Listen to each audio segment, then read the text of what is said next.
히아우라 유튜브 여러분 안녕하세요. 오늘은 뉴질랜드에서 꼭 가봐야 되는 여행지들 몇 군데를 소개해볼까 합니다. 제가 소개해드릴 곳들은 전부 다 제가 가본 곳이고 지극히 제 개인적인 의견이라는 거 염두에 두셨으면 좋겠어요. 우선 북섬과 남섬을 나누어서 이야기할 건데 순위는 정하지 않을 거예요. 자, 북섬부터 시작해볼까요? 첫 번째로 제가 중학교 때 가봤던 곳인데 케이프 레잉아, 북섬에서 가장 꼭대기에 위치한 여행지인데요. 그곳에 가시면은 등대 하나가 있어요. 그리고 그 등대에서 북쪽을 바라보면 왼쪽에는 타즈만 해, 오른쪽에는 태평양, 이 두 바다가 하나로 이렇게 만나는 선을 볼 수가 있어요. 저는 정말 어렸을 때 갔는데 그 사실을 모르고 가갖고 그 멋진 광경을 못 보고 왔어요. 그리고 케이프 레잉아까지 가는데 너무 오래 걸려서 그때 이후로 가본 적이 없어요. 그런데 언젠가 다시 가보면은 그 광경을 다시 한번 보고 싶어요. 케이프 레잉아 근처에 90 마일스 비치라는 곳이 있는데 그 90 마일에서 가장 기억나는 건 버스에 타고 그 바닷가를 계속 달리는데 야생 펭귄도 볼 수가 있고 운이 좋으면은 물개도 볼 수 있다고 하더라고요. 물개는 못 봤는데 새끼 펭귄이 바닷가에서 벌벌 떨고 있는 걸 구경을 한 적이 있어요. 어렸을 때 그걸 보고 정말 너무 신기했었어요. 동물원이 아닌 곳에서 펭귄을 볼 수 있다는 사실이. 자, 오클랜드 시티는 여행지가 아니니까 스킵하고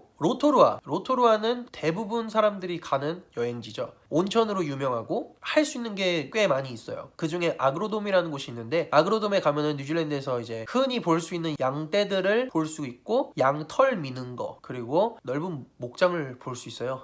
사실 거기 한번 가면 다시는 안 가요. 재미가 없어서. 그래도 뉴질랜드에 처음 오신 분들은 한 번쯤은 가보시는 게 좋을 것 같다는 생각이 들어요. 고등학교 때 아그로돔에 놀러 갔었는데 번지 점프도 있고요. 바닥에 엄청 큰 선풍기를 틀어가지고 그 뭐라고 할까 하늘에서 떨어지는 스카이다이빙 그거를 간접 체험하는 그런 것도 있어요. 가격이 조금 비싸긴 해요. 막 1분 나는데 40불인가 뭐 그랬던 것 같아요. 저는 학교에서 가서 단체 패키지 디스카운트를 받긴 했었는데 그런 재미난 걸 좋아하신다면 로토루아에서 할 거는 엄청 많아요. 그리고 또 로토루아에 레인보우 스프링스 라는 데가 있는데 레인보우 스프링스에 사자들을 볼 수 있는 기회가 있는데 제가 갔을 때 마침 새끼 사자가 태어났었을 때라 새끼 사자를 만져보는 체험 같은 것도 할 수 있었어요. 지금은 아마 새끼 사자가 없을 것 같다는 생각이 드네요. 시간 잘 맞춰서 가면은 사자들에게 고기를 던져줘서 고기 먹는 신기한 장면들도 볼 수가 있습니다. 로토루아에 가시는 분들이 대부분 온천을 생각하면서 가시는데요. 제 개인적인 생각은 타우포에서 온천을 가시는 게 더 좋다고 생각을 해요. 요번에 최근에 회사에서 여행을 가서 타우포 근처에서 온천을 한 적이 있는데 타우포 북동쪽에 보시면은 와이라케이 테라스라는 곳이 있어요. 거기 온천이 정말 좋더라고요. 거기에서 온천하고 나왔는데 진짜 피부가 너무 좋아져갖고 한 3일 동안 피부가 완전 매끈매끈했었어요. 온천 가시고 싶으시면 로토루아보다는 타우포 와이라케이 테라스 정말 적극 추천합니다. 와이라케이 테라스 근처에 후카폴즈라는 유명한 폭포도 있어서 일석이조일 것 같아요. 로토루아 여행하시는 분들은 타우포까지 내려가시는 걸 적극 추천합니다. 그리고 타우포가 또 유명한 게 있어요.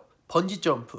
혹시나 익스트림한 액티비티를 좋아하신다면 타우포에 가셔서 번지 점프를 해보시는 것도 추천드립니다. 저는 겁쟁이라 번지 점프를 하지 못했는데 타우포에서 번지 점프 하시는 걸 보시면 진짜 장난 아니에요. 엄청 큰 다리에서 엄청난 뷰 앞에서 뛰어내리는 건데 정말 많은 옵션들이 있어요. 머리를 담그는 거, 손까지 담그는 거, 몸까지 담그는 거, 허리에 줄을 묶는다든지 다리에 줄을 묶는다든지 뭐 이런 옵션들이 있어서 자기 몸무게와 키에 따라 그런 옵션들을 정해서 번지 점프를 할 수가 있어요. 번지 점프를 하시고 싶으신 분들은 거기에 가시는 걸 적극 추천합니다. 북섬에서 또 가보셔야 할 곳은 통가리로 알파인 크로싱. 통가리로 알파인 크로싱은 정말 힘들고 저는 개인적으로 정말 힘들었는데 별로 안 힘들어 하시는 분들도 몇 분 계셔요. 정말 말 그대로 돌산이에요. 정상에 올라갔을 때 위험해요. 자갈을 밟은 상태로 미끄러지면서 내려와야 되는데 와 저는 그거 올라가는데 너무 힘들었는데 내려올 때 허벅지에 쥐가 나갔고 내려오는데 정말 고생했었어요. 그래도 등산을 좋아하시는 분들은 꼭 가보시길 추천합니다. 입구하고 출구가 되게 멀어요. 그래서 제가 갔던 입구는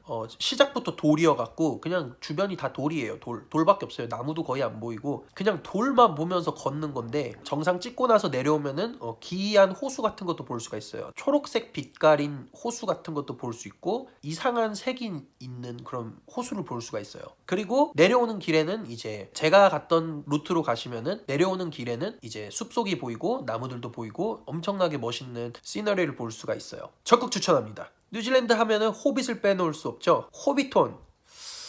호비톤 사실 별로 추천하고 싶진 않은데 뉴질랜드의 유명한 곳이기 때문에 한 번쯤은 가보시는 게 좋다고 생각합니다. 한 번쯤은. 제가 호비톤을 왜 추천하지 않냐면 호비톤에 갔을 때 여름이었는데 정말 떼약볕에서 그늘도 없어요. 그런데 그냥 호빗 마을 세트 그거 구경하고 끝나요. 근데 가격이 엄청 비쌌거든요. 한 사람당 막 140불 막 이랬나? 정말 추억을 남기고 싶으신 분들은 호빗 복장을 입고 가셔서 사진을 마음껏 찍으시길 바랍니다. 그런데 재미있을 거라는 생각은 안 하시는 게 좋을 것 같아요. 자, 마지막으로 북섬에서 꼭 가보셔야 할 곳 웰링턴. 웰링턴은 진짜 적극 추천합니다. 오클랜드 도시는 정말 볼 게 없잖아요. 뭐 따지고 보면은 오클랜드도 갈 곳은 있긴 한데 뭐 웰링턴은 대부분 식당들이 다 유명하고 다 맛있어요. 그리고 웰링턴이 유명한 게 커피예요. 커피 좋아하시는 분들은 웰링턴에 꼭 가보셔요. 오죽하면 오클랜드에 사시는 분들이 웰링턴에 커피를 사러 가시는 분들도 있어요. 웰링턴에선 마음껏 드세요. 마음껏. 자, 이번엔 남섬에 대해서 이야기해볼까요? 뉴질랜드는 북섬하고 남섬하고 정말 너무 달라요. 너무 달라. 북섬은 무슨 관광지 이런 느낌이라면 남섬은 여러분들이 듣고 아시는 뉴질랜드의 풍경이에요.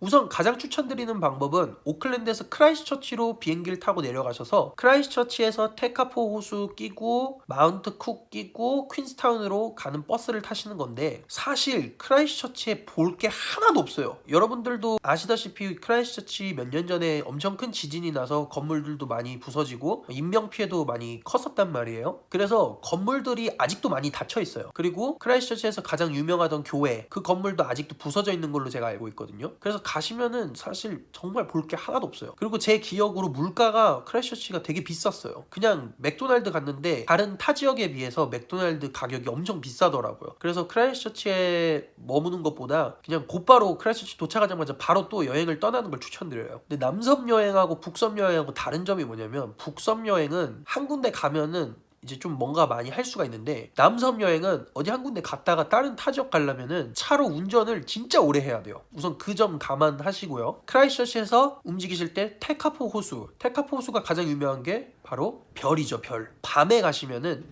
뉴질랜드에서 가장 별이 많이 보이는 곳으로 유명해요. 저는 테카포를 밤에 간 적이 없어요. 낮에 지나치면서 갔기 때문에 별 못 봤는데 솔직하게 말씀드리면 저희 집에서도 별이 많이 보여요. 오클랜드 시골에서도 별이 많이 보이기 때문에 글쎄요. 별 하나 보려고 테카포 호수 가는 거는 그냥 마운트 쿡은 사실 그냥 눈 구경하러 가는 거죠. 뉴질랜드 북섬에 사는 사람이라면 눈을 볼 수 있는 기회가 많이 없기 때문에 마운트 쿡은 그냥 뭐 눈 구경하는 길 끝. 남섬에서 제가 가장 좋아하는 장소 퀸스타운이 정말 뉴질랜드의 꽃이라고 생각해요. 전 뉴질랜드에 놀러 오시는 분들은 로토루아, 타우포 여기보다 무조건 퀸스타운은 여행하는 사람들이 엄청 많아요. 그래서 거기서 만나시는 분들도 대부분 다 여행하시는 투어리스트들이고 거기에 사시는 로컬 분들보다 투어리스트들이 운영하는 가게들이 더 많다고 하더라고요. 퀸스타운 가시면은 꼭 그 유명한 퍼그버거 꼭 드시고요. 정말 줄 1시간 기다려야 되거든요. 장난이 아니고 1시간 기다려야 돼요. 직접 가보셔서 줄을 서보시면 알 거예요.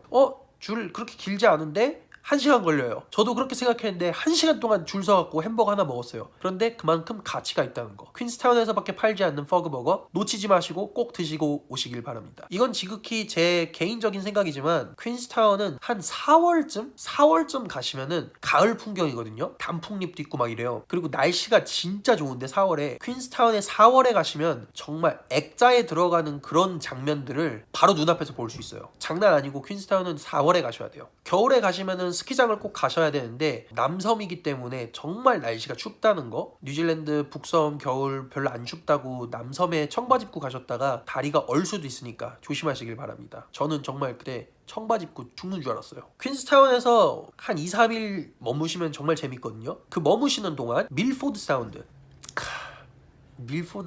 제가 뉴질랜드에서 1순위로 꼭 가봐야 되는 곳이라고 추천해보고 싶은 그런 곳입니다. 날씨가 안 좋을 가능성이 높아요. 근데 날씨가 좋은 날 밀포드 사운드에 가시면 정말 멋있어요. 절벽에서 폭포가 내려오고 무지개가 떠있고 펭귄들도 볼 수 있고 돌고래도 볼 수 있고 물개도 볼 수 있다고 들었어요. 물개는 못 봤는데 펭귄하고 돌고래는 100% 볼 수 있습니다. 날씨가 좋다는 가정하에 자, 여기까지 지극히 저의 개인적인 뉴질랜드에서 꼭 가봐야 할 명소들을 소개해드렸는데요. 혹시나 더 추천하고 싶으신 곳이 있다면 아래 댓글에다가 남겨주시면 제가 한번 가보도록 하겠습니다. 휴가를 쓸 수 있다면. 오늘도 영상 재밌으셨다면 구독과 좋아요, 알림 설정 잊지 마시고요. 다음에 더 좋은 컨텐츠로 돌아오겠습니다. 바이바이.